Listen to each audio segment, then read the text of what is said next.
আমরা র্যাব ৮ বরিশাল একটি আভিযানিক দল আজকে সকালবেলা আমাদের দালাল চক্র হাসপাতালে যারা বিভিন্ন সময় সক্রিয় আছে তাদের বিরুদ্ধে আমরা গোয়েন্দা তৎপরতার মাধ্যমে আজকে ব্যবস্থা নেই।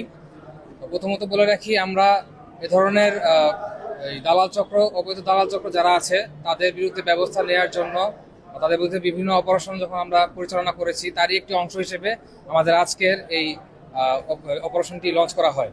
অপারেশনটি লঞ্চ করার সময় আমাদের র্যাব ৮-এর একটি আভিযানিক দল এবং গোয়েন্দা তৎপরতার জন্য সাদা পোশাকে আমাদের বিভিন্ন সদস্য তারা তৎপর ছিলেন এবং বিভিন্ন আমাদের এখানে যারা রোগী এসেছেন তাদের সাথে কথা বলে যে ধরনের প্রবলেমগুলো পাওয়া যায়, যে সমস্যাগুলো পাওয়া যায়, যে এখানে তারা চিকিৎসা ব্যবস্থা বা যে ধরনের চেক আপের ব্যবস্থাগুলো এখান থেকে না করে দালালের মাধ্যমে তারা বাইরের বিভিন্ন ডায়াগনস্টিক সেন্টারে গাইডেড হচ্ছে, যে জিনিসটা তাদের জন্য অনেক দুঃস্থ বা প্রবলেমেটিক একটি সিচুয়েশনের সৃষ্টি করে।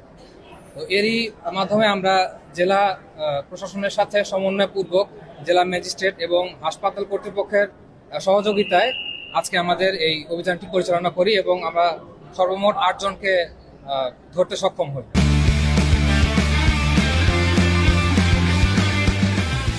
এদেরকে এখন জেলা প্রশাসনের মাধ্যমে, ম্যাজিস্ট্রেটের মাধ্যমে বিভিন্ন মেয়াদে তাদের অপরাধের পরিধি অনুযায়ী মোবাইল কোর্টের মাধ্যমে তাদেরকে কারাদণ্ড এবং বিভিন্ন ব্যবস্থা নেওয়া হচ্ছে।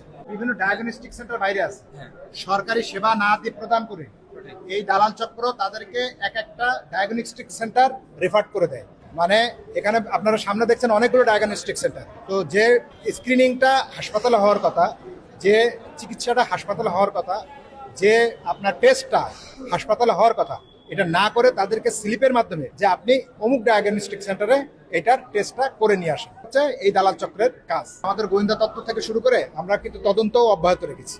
এটা তদন্ত অব্যাহত রেখে এটার সাথে আরো কারা কারা জড়িত সে বিষয়ে আমরা পরবর্তীতে ব্যবস্থা নেব।